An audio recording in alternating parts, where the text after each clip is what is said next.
Hello everyone. आप सभी के लिए एक लेटेस्ट इन्फॉर्मेशन है कि आरजीसीबी यानी कि Rajiv Gandhi centre for biotechnology, यहाँ पर प्रोजेक्ट पर वैकेंसीज आई हुई हैं। जब आप आरजीसीबी की वेबसाइट पर जाएंगे तो यहाँ पर नीचे करंट नोटिफिकेशन में 3 पोस्ट दिया हुआ है। 2 पोस्ट जो है वो डॉक्टर देवाश्री दत्ता के लैब में है और एक पोस्ट जो है वो मोनिका बनर्जी के लैब में है। तो जब आप यहाँ पर क्लिक करेंगे तो आपको ये जो पोस्ट है इसका पूरा डिटेल यहाँ पर मिल जाएगा। ये पोस्ट जो है वो 26/7/2023 को रिलीज़ किया गया था और ये जीआरएफ पोजीशन के लिए है और आईसीएमआर फंडेड रिसर्च प्रोजेक्ट है। इस प्रोजेक्ट का टाइटल का नाम है epigenetic regulation of trophoblast stem cell involve in women reproductive health and disease and observational and functional studies. ये जो जिसके लैब में है उनका नाम है डॉक्टर देवाश्री दत्ता, जो आरजीसीबी में है। और उसके बाद में यहाँ पर जो इसेंशियल क्वालिफिकेशन जो मांगी गई है उधर candidate must have good academic record with first class master degree, यानी कि आपकी जो एमएससी की क्वालिफिकेशन है उसमें आपका एमएससी फर्स्ट डिवीजन पास होना चाहिए in any branch of science, science के किसी भी ब्रांच से। इसके साथ साथ आपके पास गेट का या फिर नेट का क्वालिफिकेशन होना चाहिए। Experience of working in mammalian cell culture, जो इंडिविजुअल इस पोस्ट के लिए अप्लाई करेगा उसको मेमेलियन सेल कल्चर में एक्सपीरियंस होना चाहिए। मॉलिकुलर बायोलॉजी की टेक्निक जैसे western blot, PCR, RNA, DNA isolation, ये सब आना चाहिए। Experience letter should be duly endorsed by the authority or it should be done during master degree dissertation. No other experience would be considered. इसका मतलब ये हुआ कि जो आपका एक्सपीरियंस है उसके लिए कोई लेटर होना चाहिए जो अथॉरिटी द्वारा साइन किया हो, या फिर अगर आपने एमएससी के जो डिसर्टेशन टाइम होता है अगर उसमें भी आपने टेक्निक्स को यूज़ किया हुआ है तो आप इस पोस्ट के लिए एलिजिबल हैं। इसके अलावा और कोई अदर एक्सपीरियंस जो है वो काउंट नहीं होगा। एज लिमिट जो है वो 5 अगस्त 2023 तक आपकी 28 साल से नीचे होना चाहिए, यानी कि आप 28 ईयर के ही होने चाहिए। अगर उससे ऊपर है तो आप इस पोस्ट के लिए एलिजिबल नहीं है।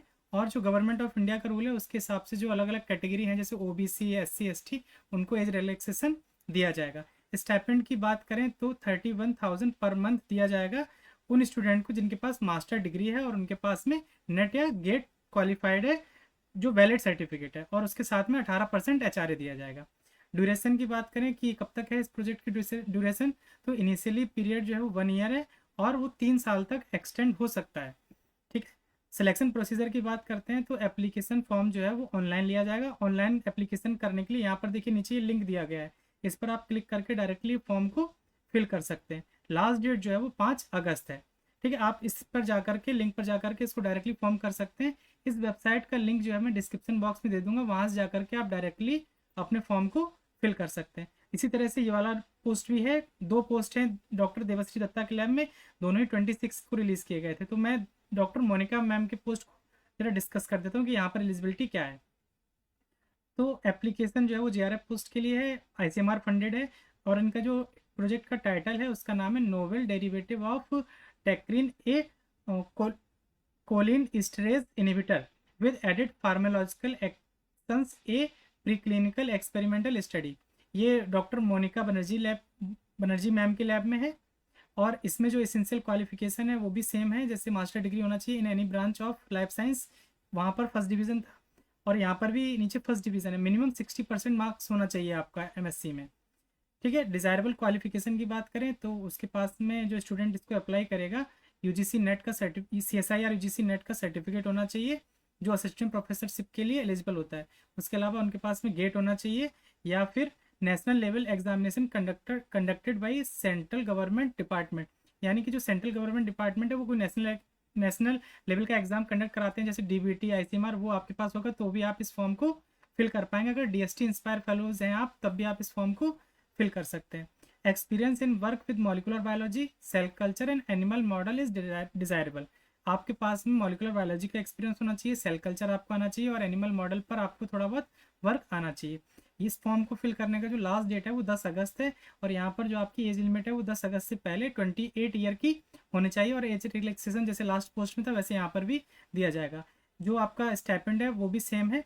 तो जो जेआरएफ पोस्ट के लिए जिनके पास में नेट या गेट की डिग्री है या जो सर्टिफिकेट है उनको 31,000 प्लस 60% एचआरए दिया जाएगा, और candidate who do not have NET GATE certification will be eligible for ₹12,000 plus 16% HRA, यानी कि इस पोस्ट को वो स्टूडेंट भी फिल कर सकते हैं जिनके पास में केवल एमएससी है और या नेट और गेट का सर्टिफिकेट नहीं है वो भी इस पोस्ट को अप्लाई कर सकते हैं। ड्यूरेशन जो है वो initially for a period of 6 month, starting में 6 मंथ है और उसके बाद में उसको एक्सटेंड कर दिया जाएगा या हो सकती है। Application process same last post की तरह है। यहाँ पर एप्लीकेशन का लिंक दिया गया है, यहाँ से जाकर के आप डायरेक्टली फॉर्म को फिल कर सकते हैं। तो इस तरह से आप देख रहे हैं कि आपने 3 पोस्ट यहाँ पर दिया हुआ है। ये 2 जो है वो JRF पोस्ट एक लैब में और तीसरी जो है वो दूसरे लैब में। तो इस तरह से आप इस वेबसाइट पर जाकर के फॉर्म को फिल कर सकते हैं। इस वेबसाइट का लिंक जो है मैं डिस्क्रिप्शन बॉक्स में दे दे रहा हूँ, वहाँ से जाकर के आप डायरेक्टली अपने प्रोजेक्ट फॉर्म को फिल कर सकते हैं। और अधिक जानकारी के लिए आप हमारे साथ टेलीग्राम ग्रुप पर भी जुड़ सकते हैं। टेलीग्राम ग्रुप का जो लिंक है मैं डिस्क्रिप्शन बॉक्स में दे दूंगा, वहाँ से जाकर के आप डायरेक्टली ग्रुप को ज्वाइन कर सकते हैं। अगर इसमें कोई आपको परेशानी होती है तो आप वहाँ पर मैसेज करके पूछ सकते हैं। और अगर ये वीडियो आपको पसंद आया तो इसे आप लाइक करिए। अगर आपने चैनल को अभी तक सब्सक्राइब नहीं किया हुआ तो सब्सक्राइब कर लीजिए, ताकि आने वाले वीडियोज़ के नोटिफिकेशन आपको मिलते रहें। धन्यवाद।